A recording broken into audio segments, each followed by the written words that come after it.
viajantes! E aí, como é que vocês estão? Gente, eu falei que tinha assunto novo pra gente papear aqui e vai ter. Vai ter por um tempinho aí, porque é muita coisa pra contar.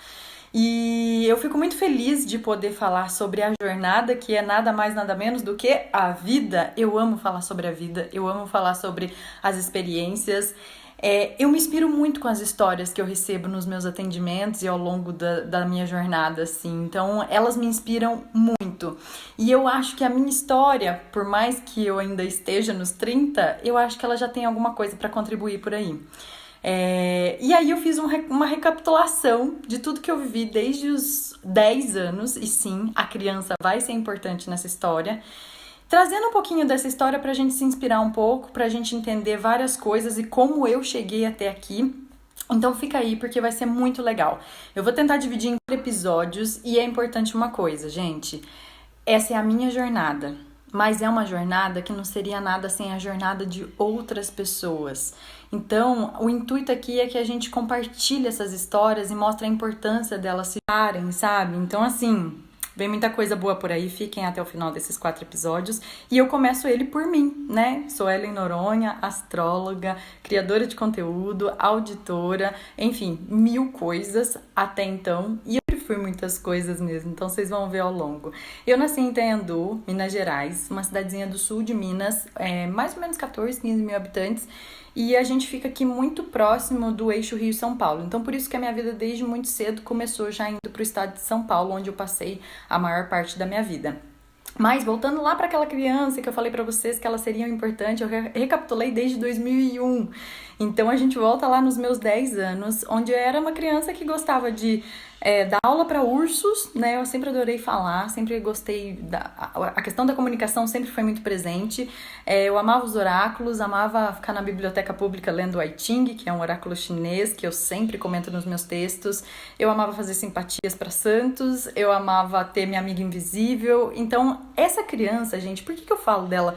Ela tem uma importância gigantesca, porque foi olhando para ela agora, aos 30, que eu resgatei muitas coisas, inclusive a minha essência, né? Que às vezes ao longo da vida a gente vai abandonando. Então eu sempre falo nos meus atendimentos, gente, olha para a criança de vocês porque ela é pura essência, ela é a pura criatividade, ela é quem a gente é, sem escolha, sem influência do externo, posição da sociedade, né, gente? Então, assim, foi a minha criança que me ajudou a identificar paixões na minha vida e que estão me ajudando, ela tá me ajudando muito a me identificar cada vez mais e fazer coisas que estejam alinhadas ao meu coração. Então, a criança tem uma super importância nessa jornada para ser quem eu sou hoje, tá? E aí, gente, depois disso, né, dos 11 aos 15, o que eu comecei a fazer? Aos 11 eu comecei a vender aquelas revistas, sabe aquelas Avon, Hiroshima, Abelha Rainha, vende de tudo, não era só cosmético não, era, né, roupa, Tupperware, enfim, tudo que visse na revistinha eu tava vendendo. Eu vendia na escola, eu vendia na cidade, eu vendia para os amigos da minha mãe na fábrica que ela trabalhava, enfim, eu saía com a minha bicicletinha, saía entregando, cobrando os outros. Então desde muito nova eu comecei já nessa coisa do vender, do falar, enfim. E aí eu faço um parênteses, gente, porque assim, vocês podem perceber, eu tô falando dos 11 aos 15. Sim, eu comecei muito cedo, mas isso é a minha jornada, como eu falei no começo. Muito pelo contrário, longe de mim falar que isso é bonito, porque eu acho que criança tem que fazer o que é de criança, adolescente tem que fazer o que é de adolescente, e depois na vida adulta a gente deveria ter responsabilidades. Mas essa foi a necessidade que eu tive na época, então é assim que foi. E eu me orgulho muito disso, obviamente, né? E aí, gente, lá pelos 13, né, já 14, eu ainda vendia as coisas. Mas aí eu comecei a pedir emprego em umas papelarias daqui da cidade. Que eu sei que final de ano, dezembro, sempre precisava, né, por conta de Natal, e aí janeiro por conta de época de escola. Então foi muito bom, porque eu começava ali a já movimentar algumas coisas um pouco maiores, trabalhando no comércio da cidade desde os 13, 14, fazendo uns bicos nas férias da escola. Eu lembro até que nos meus 14, depois de umas férias que eu tive, trabalhei numa papelaria daqui, eu consegui comprar meu primeiro celular com aquele dinheiro. Gente, eu achei maravilhoso. Era um Siemens A52, eu até pesquisei, gente, porque eu nem lembrava mais. Mas foi muito gratificante, assim, ver isso e lembrar disso também. E aí, beleza, né? 15 anos, aí eu comecei a fazer uns bicos numa livraria que tinha aqui na cidade. E aí, essa livraria, a dona dela, era uma professora minha do ensino médio. Gente, quem é daqui tá sabendo tudo que é as papelarias, livraria, porque só tem uma na cidade, né? Só tinha uma, né? E aí, essa professora, eu pedi um emprego pra ela de verdade, né? Falando, nossa, eu quero trabalhar. Só que pra trabalhar a gente tinha que largar a escola pra fazer ela à noite, pra poder fazer o tempo integral do trabalho durante o dia. Eu não queria, eu queria trabalhar meio período pra continuar estudando de manhã. E ela me deu esse emprego aos 16. Esse emprego, meu primeiro emprego de carteira assinada, onde eu consegui esse meio período na livraria. Eu já fazia um curso na época de contabilidade numa cidade vizinha, São Lourenço. Eu ia todo sábado fazer esse curso prático, porque naquela época, aos 16, eu já estava começando a matutar o que eu ia querer, né, de formação.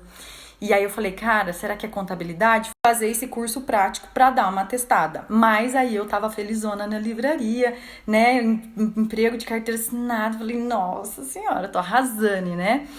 E aí eu fiquei lá nesse um ano, dos 16 aos 17, que foi quando surgiu a maior curiosidade, que muita gente que tá aqui já sabe, mas que muita gente que eu conto fala, nossa, porque até eu olho e falo, caraca, aos 17 eu comprei um bar. Obviamente não fiz isso sozinha, eu tinha um parceiro na época, um namorado da época que surgiu com essa oportunidade e eu decidi abraçar. Obviamente, gente, foi um momento de tipo assim, meu Deus, meu primeiro emprego de carteira assinada, vou largar, o que eu vou fazer? E tipo assim, eu tinha 17 anos, né, gente? Eu tava no segundo ano do ensino médio e eu era muito nova, né? Então, assim, decidi arriscar, decidi pedir demissão da livraria, onde eu sou muito grata, eu aprendi muito, e eu tava em contato com os livros, que era uma coisa que eu amo desde criança, então assim, eu amava.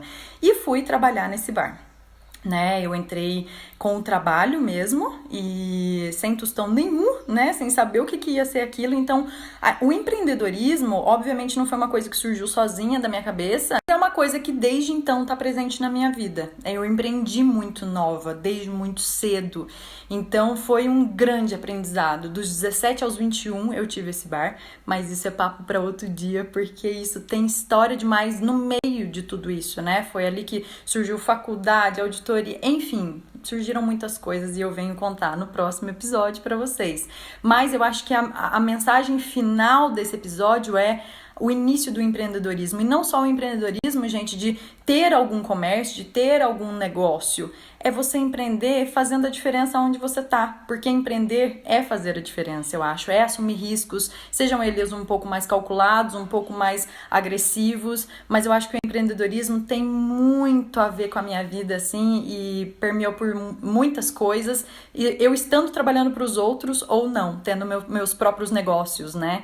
Então é isso, gente. Da largada, o papo sobre carreira, propósito, empreendedorismo, missão de vida. A gente vai passar por muitas coisas ainda e chegar aqui, né, pra gente contar outras histórias depois, né? Eu espero que vocês tenham gostado. Eu espero que faça algum sentido, que ressoe pra vocês. Eu sei que tem gente aqui que tá transicionando de carreira, tem gente que é muito nova. Enfim, me conta aqui o que você achou, me conta aqui o que vocês estão esperando, se tiver alguma dúvida, a gente vai papeando. Um lindo dia pra vocês!